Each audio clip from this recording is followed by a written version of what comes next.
Hai guys, aku Lala. Aku mau ngucapin terima kasih buat kalian semua yang udah klik video ini. Makasih banyak ya. Di video kali ini aku mau membahas mengenai racun mematikan yang ada di dunia. Dan kesemua racun ini kayak udah pernah digunakan untuk membunuh manusia. Buat kalian yang penasaran, yuk kita mulai dari sekarang. Jadi guys, di urutan pertama ada racun cyanida. Kalian semua pasti masih ingat tentang kejadian tahun 2016 yang menimpa Mirna. Mirna ini meninggal akibat keracunan cyanida. Pada tanggal 6 Januari 2016, Mirna dan dua orang temannya, mereka bertiga ini kayak janjian di sebuah kafe. Lalu temannya yang bernama Jessica ini datang lebih awal dan memesan kopi untuk Mirna dan temannya yang bernama Hani. Di rekaman CCTV, Mirna ini mengalami kejang-kejang dan akhirnya meninggal dunia sesaat setelah dia meminum kopi.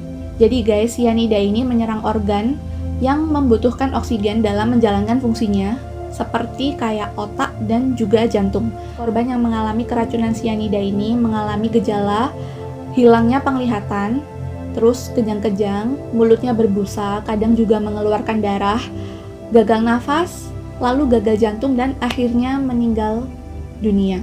Setelah polisi menyelidiki kasus Mirna, polisi akhirnya menemukan sodium cyanida di kopi Mirna sejumlah 15 gram per liter. Jumlah itu udah sangat besar, bahkan bisa untuk membunuh 25 orang. Yang kedua ada zat arsenik. Arsenik ini adalah racun yang menyerang sistem pencernaan.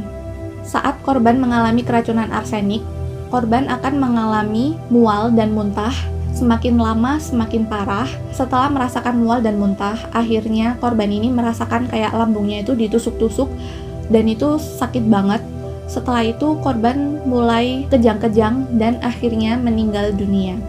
Asal kalian tahu aja, racun arsenik ini bisa menyebabkan kematian hanya dalam jangka waktu beberapa jam aja. Salah satu korban yang meninggal akibat keracunan arsenik adalah aktivis HAM Munir pada tahun 2004. Jadi guys, Munir ini diracun di pesawat Garuda saat perjalanan dari Indonesia menuju Amsterdam. Dan Munir ini diperkirakan meninggal 2 jam sebelum pesawat mendarat di bandara tujuan. Hasil investigasi menyebutkan ada zat arsenik di dalam darah Munir sebanyak 3,1 mg per liter darah. Dan jumlah itu udah 2 kali lipat dari jumlah yang bisa ditolerir sama tubuh manusia. Yang ketiga ada polonium. Polonium ini ditemukan oleh seorang ilmuwan wanita yang bernama Marie Curie. Marie Curie ini mendapatkan penghargaan Nobel di bidang fisika dan juga di bidang kimia. Marie Curie dan putrinya Irene Curie diperkirakan meninggal dunia akibat terpapar radiasi polonium selama bertahun-tahun. Bahkan guys, polonium dalam jumlah 1 mg aja itu bisa menyebabkan kematian. Sedangkan 1 gram polonium yang menguap bisa membunuh 1,5 juta orang dalam jangka waktu beberapa bulan aja. Jadi guys, polonium ini nggak seperti arsenik atau cyanida yang membunuh dalam jangka waktu beberapa jam atau beberapa menit gitu ya guys. Tapi polonium ini membunuh secara perlahan. Jadi korbannya ini meninggal dalam beberapa hari atau beberapa minggu gitu guys. Setelah terpapar, korban ini kayak mengalami rambut rontok, diare, mual, pokoknya kayak terpapar radiasi gitulah gejalanya. Dan sampai saat ini, racun polonium ini masih belum ditemukan penawarnya. Salah satu korban yang meninggal akibat polonium yaitu mantan mata-mata Rusia yang bernama Alexander Litvinenko. Alexander Litvinenko pindah ke Inggris dan dicap sebagai pembangkang oleh pemerintah Rusia karena Alexander ini kayak sering mengkritik pemerintah Rusia. Tepatnya pada tanggal 1 November 2006, Alexander diracun menggunakan polonium yang dicampur ke dalam minuman tehnya di sebuah hotel di London. Alexander Litvinenko akhirnya meninggal pada tanggal 23 November 2006 setelah menjalani perawatan di rumah sakit. Yang keempat, ada racun aconite. Racun aconite ini berasal dari tanaman yang bernama wolfsbane. Racun ini mempengaruhi kinerja jantung dan juga pembuluh darah. Dalam dosis yang besar, aconite ini bisa membunuh manusia dewasa hanya dalam jangka waktu 2-6 jam aja. Salah satu korban yang meninggal akibat keracunan aconite yaitu seorang kaisar Roma yang bernama Claudius yang meninggal pada tahun 54 Masehi. Jadi guys, Kaisar Claudius ini diracun oleh istrinya sendiri yang bernama Agrippina menggunakan tanaman wolfsbane yang dicampur ke dalam makanannya. Tapi ada beberapa referensi yang menyatakan bahwa Agrippina menggunakan jamur untuk membunuh suaminya. Agrippina ini merupakan janda beranak satu yang menikah dengan Kaisar Claudius. Di pernikahan sebelumnya, Agrippina ini mempunyai seorang anak yang bernama Nero. Sedangkan pada pernikahan kedua bersama Kaisar Claudius, Agrippina ini tidak dikaruniai anak. Tujuan Agrippina meracuni suaminya sendiri yaitu agar anaknya yang bernama Nero itu tadi bisa menggantikan posisi Claudius menjadi Kaisar Roma. Dan akhirnya bener guys, setelah Claudius meninggal, Nero ini diangkat menjadi Kaisar Roma. Tapi saat menjadi Kaisar, hubungan Nero dan ibunya ini kayak semakin renggang gitu guys, karena Nero merasa bahwa ibunya itu sering mengatur-ngatur dia gitu. Dan akhirnya nggak sukalah Nero sama ibunya. Lalu pada suatu hari, Nero ini menyuruh seseorang untuk membunuh ibunya sendiri. Racun yang kelima yaitu hemlock. Hemlock ini sama seperti akonit yang sebelumnya, dia ini berasal dari tanaman beracun. Tanaman ini merupakan salah satu tanaman beracun yang populer di masa Yunani kuno karena sering digunakan untuk membunuh tawanan pemerintah. Untuk membunuh satu orang dewasa hanya dibutuhkan sekitar 100 mg hemlock. Korban yang keracunan hemlock ini biasanya mengalami kelumpuhan dan gagal nafas sebelum dia akhirnya meninggal dunia. Salah satu korban yang meninggal akibat hemlock yaitu seorang filsuf Yunani kuno yang bernama Socrates.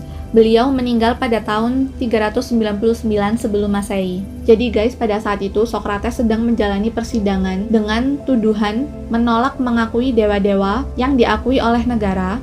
Terus dia juga dituduh memperkenalkan dewa-dewa baru dan merusak moral kaum muda.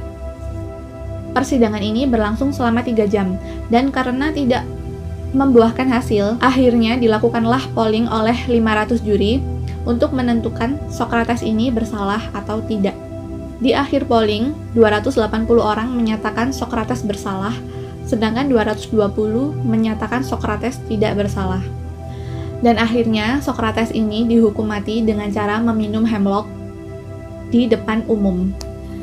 Jadi guys, pada saat Socrates meminum racun, para sahabatnya itu kayak nggak ada yang bisa ngeliat itu gitu, kecuali satu orang murid yang sangat menghormatinya, yaitu Plato.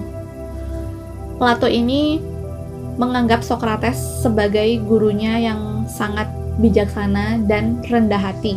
Plato dalam karyanya yang berjudul Phaedo menceritakan detik-detik kematian gurunya tersebut. Plato bercerita, setelah Socrates meminum racun, Socrates diperintahkan untuk berjalan-jalan sampai kakinya mati rasa. Lalu dia berbaring terlentang dan mengatakan bahwa dia merasakan kedinginan dari kakinya dan bergerak semakin ke atas. Dan saat racun mencapai jantung Socrates, akhirnya beliau meninggal dunia. Yang keenam, ada racun VX. VX ini pertama kali ditemukan pada pertengahan tahun 1950 oleh seorang ahli kimia yang bernama Ranaji Ghosh. Dia bekerja untuk sebuah perusahaan yang bernama Imperial Chemical Industries di Inggris. VX ini merupakan salah satu senjata kimia yang menyerang sistem syaraf. Jadi hanya dengan dosis 0,4 mg aja itu udah bisa membunuh satu orang dewasa gitu guys. Saat terpapar VX, korban biasanya merasakan muntah, pingsan, kejang-kejang, gagal pernafasan, dan akhirnya meninggal dunia. VX ini bisa masuk melalui tubuh dengan cara dihirup atau kalau nggak gitu melalui kulit. Salah satu korban yang meninggal akibat keracunan VX yaitu kalian pasti masih ingat tentang kejadian pembunuhan kakak tiri Kim Jong-un yang bernama Kim Jong-nam di sebuah bandara di Malaysia. Jadi ceritanya pada tanggal 13 Februari 2017, Kim Jong-nam ini sedang menunggu pesawat di ruang tunggu bandara. Sebelum dia akhirnya dihampiri oleh 2 orang wanita yang mengoleskan suatu zat ke wajahnya Kim Jong-nam. Kim Jong-nam ini akhirnya dinyatakan meninggal dunia saat perjalanan menuju rumah sakit. 2 orang wanita yang menyerang Kim Jong-nam itu tadi mengaku dibayar oleh seseorang untuk menjalankan prank di sebuah acara televisi. Dan sampai saat ini masih belum diketahui siapakah otak sebenarnya di balik pembunuhan Kim Jong-nam ini. Dan yang terakhir ada risin. Risin ini dapat diekstraksi dari biji jarak. Risin adalah racun yang menyerang sistem syaraf pusat, ginjal, dan hati. Hampir mirip seperti polonium guys, jadi risin ini tidak langsung membunuh korbannya pada saat itu juga. Jadi selang beberapa hari korbannya baru meninggal dunia. Tapi sampai saat ini masih belum ditemukan obat penawar risin. Salah satu korban yang meninggal akibat risin yaitu Georgi Markov pada tahun 1978 di London. Jadi pada saat itu Georgi Markov sedang menunggu bus di sebuah halte. Tiba-tiba dia merasakan pahanya itu kayak sakit, seperti kayak disengat lebah gitu. Dan pada saat dia menoleh ke belakang, itu ada seorang pria yang sedang mengambil payung. Dan akhirnya pria tersebut berlari ke arah berlawanan lalu naik taksi. Jadi ya guys, mungkin pada waktu itu Georgi Markov itu pakai celana panjang dan dia itu kayak merasa kakinya sakit, tapi setelah dicek itu kayak nggak berdarah gitu guys. Akhirnya dia lanjutlah ke tempat kerjanya, dan di tempat kerja dia itu cerita sama teman-temannya kalau dia itu kayak merasakan pahanya ini kayak disengat lebah gitu. Langsung dia menceritakan kejadian tentang pria berpayung itu kepada teman-temannya.